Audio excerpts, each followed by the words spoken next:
هل انت فعلا طموحة ولا انت طموحة بس متسوحة؟ يعني عندك احلام كبيرة وعاملة فيجن بوردز وخطط وبنترست مليان صور للحياة اللي نفسك تعيشيها، لكن لما تيجي تسألي نفسك انا عملت ايه فعلا علشان اوصل للحياة دي تلاقي الاجابة ولا حاجة تقريبا. الفيديو ده لكل واحدة حاسة ان احلامها اكبر منها، نفسها تعمل حاجة من نفسها، شايفة نفسها في حتة كبيرة قوي بس مش عارفة هتوصل ازاي. وده بيعمل إحساس بالخنقة والتوهان والإحباط، تفضلي تقولي أنا عايزة أوصل، أنا عندي طموح، أنا عارفة إني أقدر بس مش عارفة إيه اللي موقفني. وأنا هقولك النهاردة إن مشكلتك غالبا مش الكسل، المشكلة إنك مش عارفة تشغلي نفسك. لأن أكتر حاجة بتضايقني مش البنت الكسولة، البنت الكسولة أصلا عارفة إنها مش عايزة تعمل حاجة، لكن اللي بيضايق هي البنت اللي عندها ذكاء وعندها طموح وعندها وقت وقدرة لكن بتسيب حياتها تتسحب منها واحدة واحدة. وبعدين بعد سنين تقول كان نفسي أعمل، كان نفسي أبدأ، كان نفسي أروح، كان نفسي أكون وصلت. وأنا مش عايزاكي تبقي البنت اللي عندها بوتنشل وما عملتش بيه حاجة.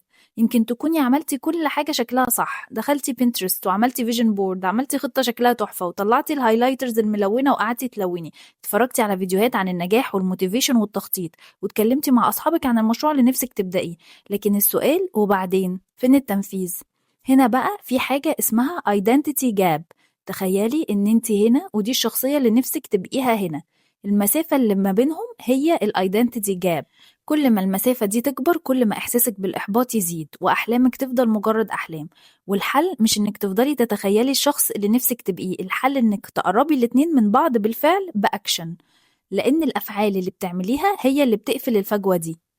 التخطيط مهم جدا لكن التخطيط لوحده ممكن يديكي إحساس زائف بالإنجاز. لما تقولي أنا الأسبوع ده هروح الجيم 5 مرات، مخك ممكن يديكي إحساس إنك أنجزتي حاجة، وبالذات لو الخطة شكلها حلو والنوت بوك حلو والهايلايترز 5 ألوان.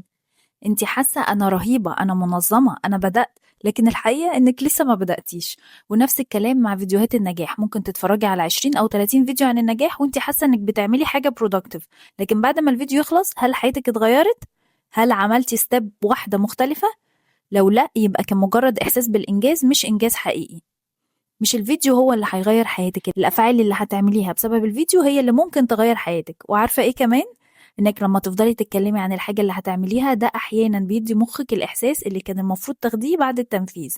عندك فكرة مشروع تفضلي تحكي لأصحابك أنا هعمل كذا وهصمم كذا وهعمل اللوجو كذا، وصاحبتك تقولك واو فكرة خطيرة، انتي بتتبسطي، خدتي السوشيال فاليديشن، خدتي إحساس إن الناس شايفينك شاطرة، لكن المشروع نفسه لسه ما بدأش.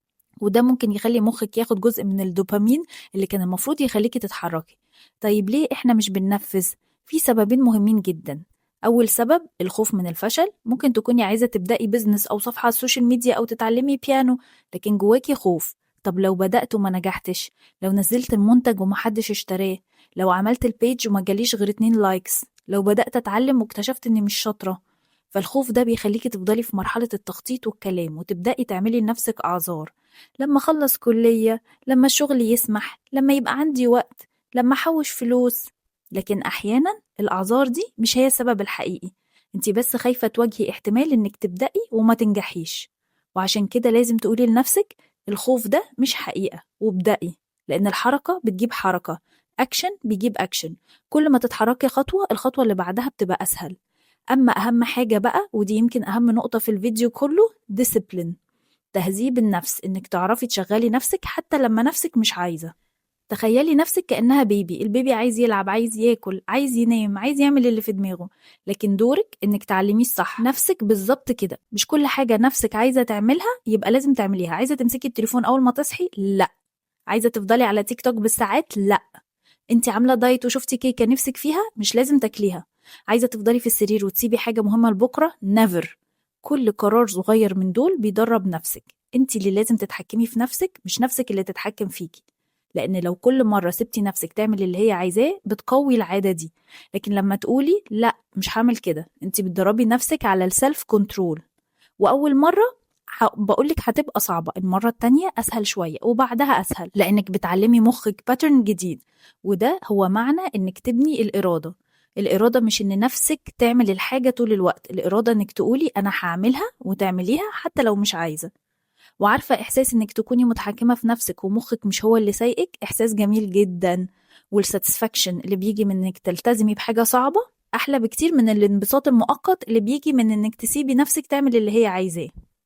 زي لما انت تقعدي تدوسي على نفسك كل يوم، انا هروح الجيم وتروحي، هروح الجيم وتروحي 5 ايام في الاسبوع، هروح الجيم وتروحي. انا النهارده مش طايقه نفسي بس هنط في لبس الجيم وهروح وتروحي. لما الشهر يخلص تلاقي ان انت كل اسبوع فعلا رحتي 5 ايام، بتحسي هو ده الانجاز. مش الانجاز ان انا قاعده عايزه ابقى اروح الجيم، طب هريح شويه كان بتفرج على المسلسل، طب اليوم عدى، ده مش الانجاز. طيب نبدأ ازاي؟ اول حاجة دوري على حاجة مأجلاها بقالك كتير واعمليها النهاردة. مش لازم تكون حاجة ضخمة، ممكن تكون حاجة صغيرة جدا لكن نفسك بقالها فترة بتقولك لا خليها بعدين، اعمليها. لان الهدف هنا مش الحاجة نفسها، الهدف انك تدي لنفسك اول درس. انا اللي بتحكم. تاني حاجة، ما تعمليش اوفرلود لنفسك. مش لازم تبدأي 10 أحلام في نفس الوقت، اختاري حاجة واحدة، هدف واحد واضح، مشروع واحد، حاجة واحدة عايزة تحققيها الفترة الجاية. لأننا عايزين نحرك العجلة، ولما العجلة تتحرك الحركة بتجيب حركة. تالت حاجة، اختاري حاجة صعبة تعمليها كل يوم، حاجة تدربي بيها عضلة الإرادة عندك. لو مش بتتمرني ابدأي تتمشي كل يوم، لو عندك عادة بتأجليها التزمي بيها. الفكرة مش في الحاجة نفسها، الفكرة إنك كل يوم تقولي لنفسك لأ، لأ يا نفس. وبعدين تعملي الحاجة اللي قررتي تعمليها، لأن كل مرة بتعملي فيها ده انت بتبني نسخة جديدة من نفسك، نسخة بتنفذ، نسخة بتلتزم، نسخة مش بس بتحلم. ومش عايزاكي بعد الفيديو ده تعملي خطة جديدة أو تروحي بنترست تعملي فيجن بورد جديدة. أنا عايزاكي تقفلي الفيديو تعملي حاجة واحدة، حاجة واحدة بس كنتي مأجلاها، اعمليها النهاردة.